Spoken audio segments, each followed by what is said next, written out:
Hey everyone, I thought we'd jump on here for International Women's Day. Woo! Yeah. So today is March 8th, which means it is International Women's Day, and it is a global celebration day to kind of help bring forward, the social, economical, cultural, the political achievements of women.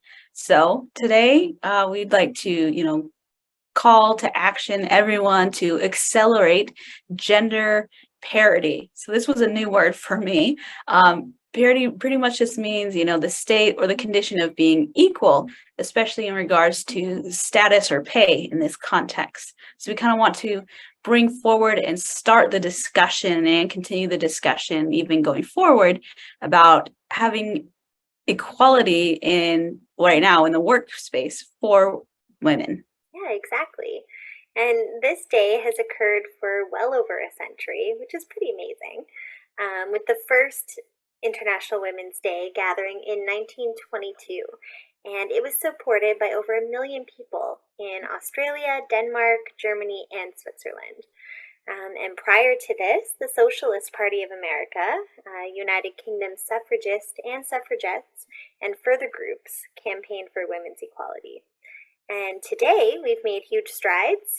International Women's Day belongs to all groups collectively everywhere.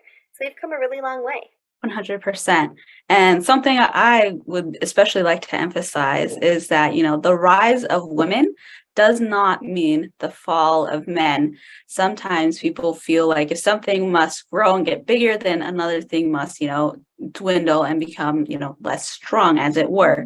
But in reality, it's kind of like, when you fill up a bathtub, everything rises equally. This is kind of what we want to do, is we want to rise women to the same status of men. We don't necessarily want to bring men down to our level. We just want everyone to be treated and seen as equal. I love that analogy. That fits perfectly. Um, and everybody can play a role in forging gender parity and bringing everybody up. It's everybody's responsibility to fight for equality in whichever way they can. So, whether it be a male or female employer, fellow coworkers who notice, that there's maybe discrimination in the office or on the job site, um, the loan officer at the bank, or even your friends when having a conversation around feminism. We need to stick up for what is right in order to make real change. And it's the little things that we do. Like Alicia was saying, just having that conversation with our friends, as we're just talking about the random people we meet in our lives or we see. There are many, gender stereotypes that need to be challenged, and there needs to be a diverse representation of women, and it is nowadays very, very evident. Like Alicia was saying, on job sites, at banks, we need to continue that push and that movement. So we kind of want to talk a little bit about the changes that have happened in the past. In this case, we're going to talk about the past, 50 to 70 years, because we've made great strides everywhere.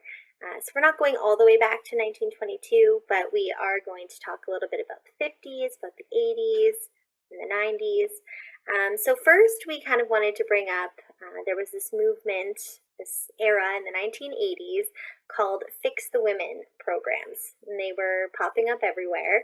And they were well-meaning, so they were trying to help women become more confident, visible, well-networked, and assertive.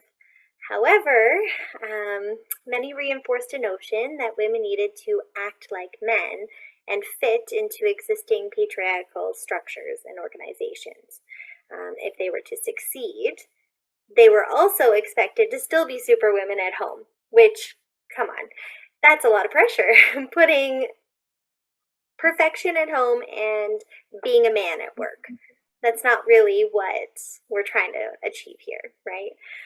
So in the 80s, this is where you would see a lot of the shoulder pads, the power suits, high heels, and a loud voice to command attention. These were all in fashion at that time.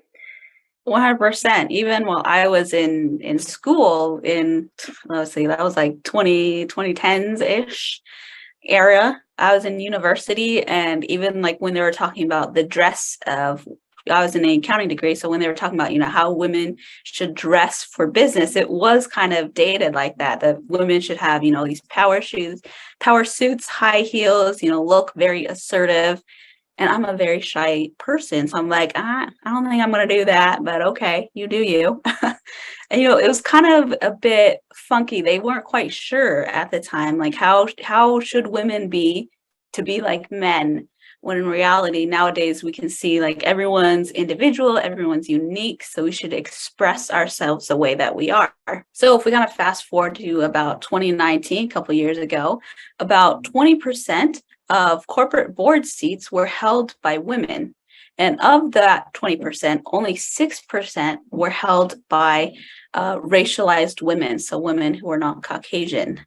Now, what's really interesting is that participants in a Women's Matter workshop was held, and it was found that 30% were less likely to be promoted as compared to their men counterparts to be promoted from entry level positions to manager positions. And of course, that's already a small group, but only 60% of those ones were less likely to be promoted from managers to senior executives. So it kept getting, keeps getting smaller and smaller as you go up the ladder. In fact, what's really, really interesting is that a study done by Dr. Sarah Kaplan, she noted that there were almost as many CEOs with the name John as there were women CEOs in total. That's kind of ridiculous, because even though John is a very, very popular name, like if you think of all the businesses in the world, like what percentage of those are named John? Well, they're like, that's pretty small percentage in the whole scheme of things. And, there's even less women as CEOs. So this was mind blowing to me. Yeah. So very few women were also employed as, financial auditors or accountants, which is, kind of funny to us. Alicia's a bookkeeper, I'm an accountant. In the 1950s, there are very few women like us. Fast forward to 2014, and now there's about, 58%, so just a little over half, but still very, very fascinating that I'm not even, we've just barely broken half of the financial field of being women. Yeah, it's pretty crazy, the challenges that women face daily, especially in the corporate world, as you were just talking about. So we're hoping moving forward we can make these percentages change. Let's make more women as CEOs, as managers, as higher up on the scale. And the Canadian labor market has seen remarkable changes since the 1950s in regards to all areas of work. So this is some information from Statistics Canada that I thought was kind of interesting. So in the early 1950s, about 1/4 of women aged between 25 to 54 participated in the labor market. So that means they either had a job or they were looking for one.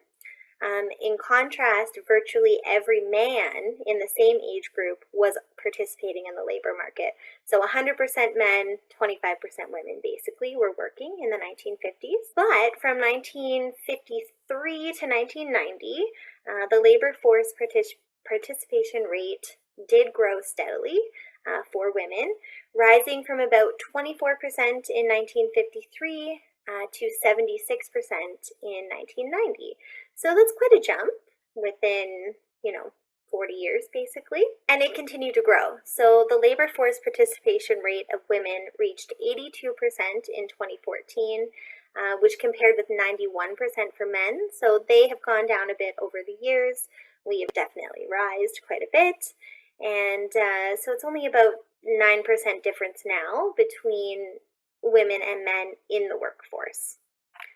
Overall, the difference in the labor market participation rate between men and women narrowed from more than 70% in the early 1950s to less than 10% points today, which, as I mentioned, was the 9% there in 2014. And by 2014, women made up almost half of the entire Canadian workforce.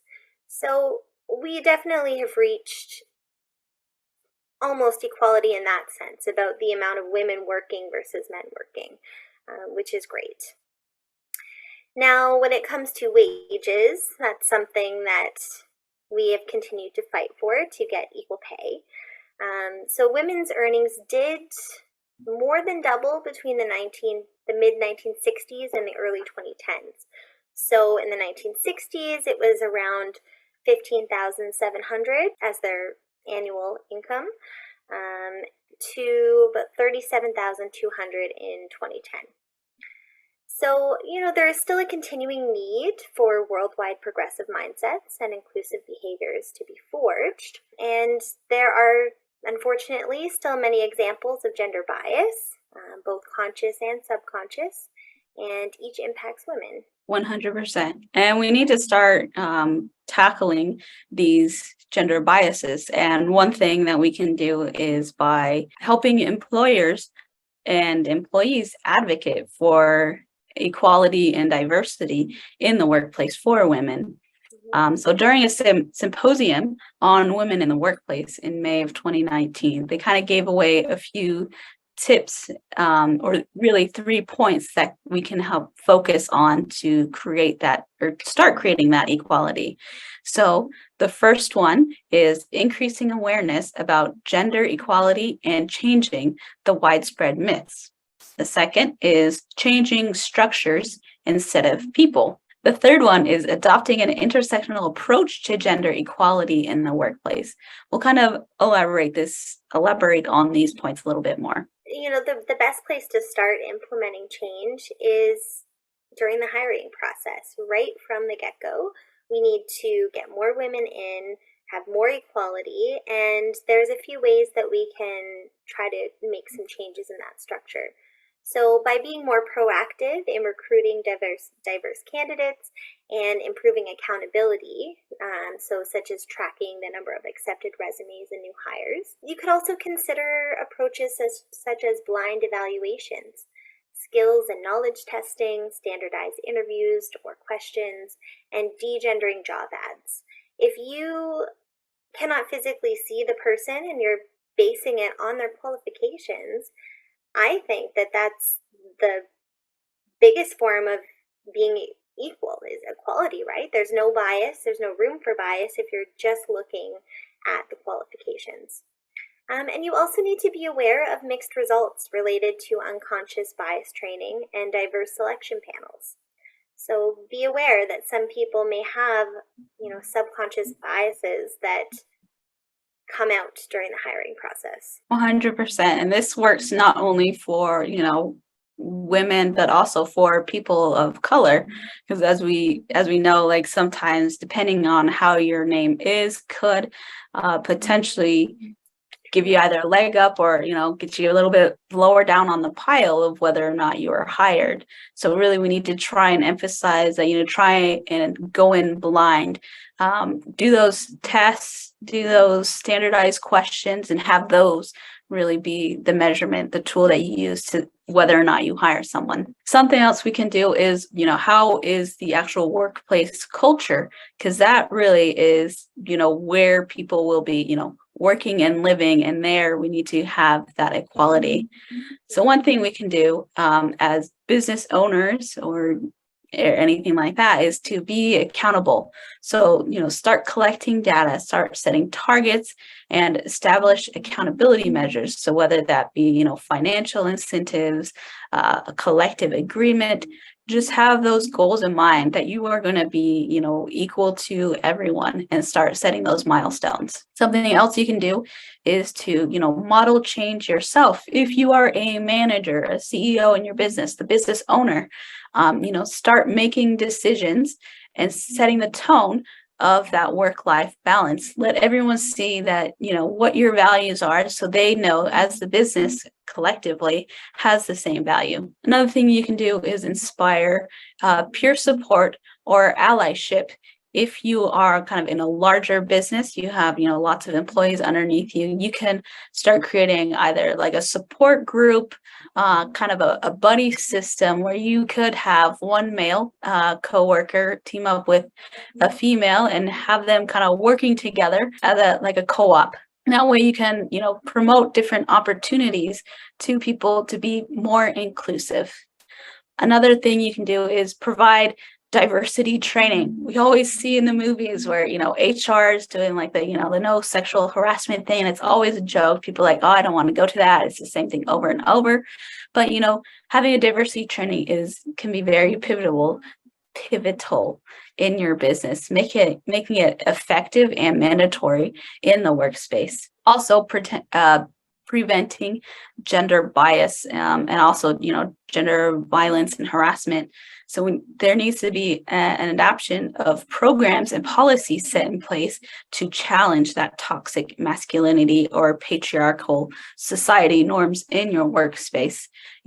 Take the allegations seriously and look into them and make sure that there's always training to mitigate that bias, as well as, fostering appropriate behaviors to people. So really encourage, not to like put men down and say that men have to do all the work, but encourage the men in the workspace to be, more understanding and more willing to have those women in the workspace. And, the same with women. Sometimes, women will be like all high and mighty and try and act like men. But, we don't necessarily have to do that either. We have to be equal and, be willing to listen to our men counterparts in the workspace as well. And there are a few other ways too that you can try to make changes in the workplace as an employer. Maybe being more flexible to accommodate family responsibilities. I'm a mother myself, and so it's really important to me to be able to have that balance between work and life. And I feel like my boss does a great job of that for me. I'm very appreciative. So you should try to discourage the always on, always available culture and permit workers to customize work arrangements that fit with their unique life demands. You can also consider short-term contracts, job sharing, reduced hours, or longer hours with reduced weeks. So there are ways to be accommodating depending on the schedule of your employees. It's also important to balance parental leave and domestic responsibilities. So trying to deconstruct gendered notions of care through gender-neutral policies. So, for example, do not penalize employees for taking time off and encourage men as well to take parental leave. It doesn't just have to be the woman, the mother, that should be encouraged to leave work, when there are many fathers that are very, very capable and they would appreciate that opportunity too. So as an employer, that is another way of looking at equality, allowing men to have those same opportunities as women in terms of taking care of their home as well. And you can also support employees through back to work programs after longer absences, such as maternity leave or parental leave. And if you can, try to support child and elder care. So provide subsidized and on-site child or elder care. Anybody who's not working from home, that is such a huge help. Childcare, as everybody knows, can be difficult to get in and is also very expensive. So that is a big deterrent for women trying to get back into the workforce after having a child. They either can't afford it or they can't get in because they're on a wait list for 2 years, So having those kind of opportunities would be super beneficial to your employees. And for non-traditional jobs, maybe consider extended hours and 24/7 on-site or at-home care options. Just a few things to think about, and if it's a possibility, try to implement that in your businesses. And, it's 2023. We can't do business. We can't have people coming into the office exactly like it was in the year, 1990 or something like that. We are a global economy. I'm located in Innisfil, Alicia's in Sudbury. We're a couple hours apart. Granted, we're on the same, time zone, which makes things really, really easy for us to work together. But a lot of people have outsourced their work. So we could have someone working all the way in Vancouver, or we could have someone working all the way in Florida or something like that. It's a global economy, so people need to be more flexible. But also something, as a business owner, to me, my business, I'm always on, I'm always available, to answer people's questions. But we need to start kind of pulling that back for that work-life balance. Be like, okay, I'm going to always be on between these hours, but after these hours, I am 100% always off and focused on my family, focused on myself. And so we need to convey that and translate that also to employees and other people that we work with. Be like, okay, you're gonna always be on at this time, and after this, no communication, no work thoughts or anything like that. And trying to be flexible with people. It might not be a full 8-hour stint that they can always be on. Maybe it's 3 hours here, 2 hours there, maybe an hour or two at night right after they put the kids down to bed. Like, be very, very flexible, because it is a global economy nowadays, and everyone works different hours and in different time zones. And if you can be flexible, you can make it work. You could miss out on an amazing employee because their flexibility or their availability of the traditional 9 to 5, Monday to Friday is not there. But that could be the best employee you've missed out on because you're not able to be flexible. So yeah, you don't know what you're missing out on. Yeah. So something else we can do is, advancement. Like I said previously, 60% advance from, normal day-to-day labor frontline kind of thing to managers, and then even less get higher than that. So really, we need to address the systematic discrimination caused by kind of an undervaluation of the traditional, what is woman's work through, like Leisha said, through, different pay structures. So we need to create an equality of pay. But something else is, this quote unquote women's work is very different. It's pretty much non-existent nowadays in my eyes. There's women's work, there's men's work. Women can do pretty much the same thing as men nowadays, and vice versa. My husband is a very, very caring person, and he is, a child and youth care worker. He works with kids, and a lot of people see that as women's work. Whereas I love mowing the lawn. I love busting out the snow plow and plowing the driveways in the winter. And some people might see that as men's work. There's really no such thing as women's work and men's work nowadays. There just needs to be an equality of work, really. As long as everyone's doing their part and everything gets done, it's all good. Another thing is to be transparent of information of, the pay structures and the wage. I know it's very taboo nowadays to be like, oh, how much are you paid? And how much am I paid? We're doing the same work. Are we being paid the same amount? Back then it would be like, don't talk about money, don't talk about politics or anything like that. Nowadays, we need to be more open, making sure that everyone is paid the same amount for the same labor. We also need to encourage women training to become leaders. We need to increase the number of them in, management or senior positions, as well as on boards.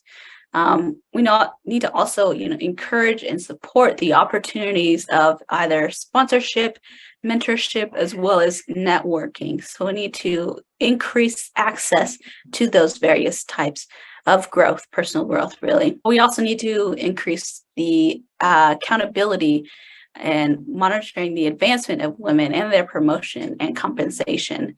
So we can't just be like, oh yeah, we promoted one woman this year, good on us. We need to track and see, like, is our business actually helping the women that are employed with us? Because if you don't, pay people the amount of money that they want, you don't give them the personal growth that they need, they're going to go and find someone else.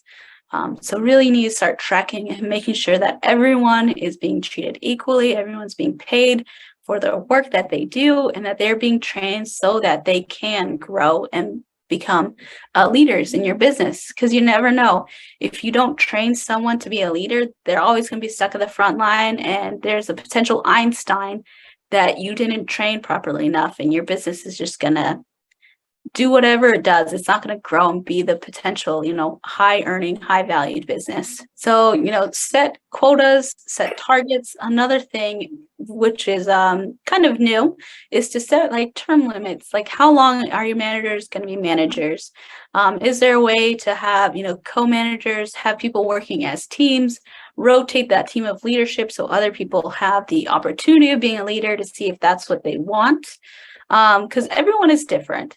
Like me personally, I like the joy and the excitement of running a business.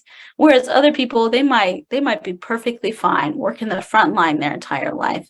So you need to have that opportunity for them. That way they can put their toes in the water and see if that's what they want to do, and kind of have them make that choice instead of the businesses making that choice. You're really well said. Yeah. And another area that has been advancing is men as allies. So, in more recent years, men as advocates and champions of change have been recognized as a major trend in accelerating women's equality.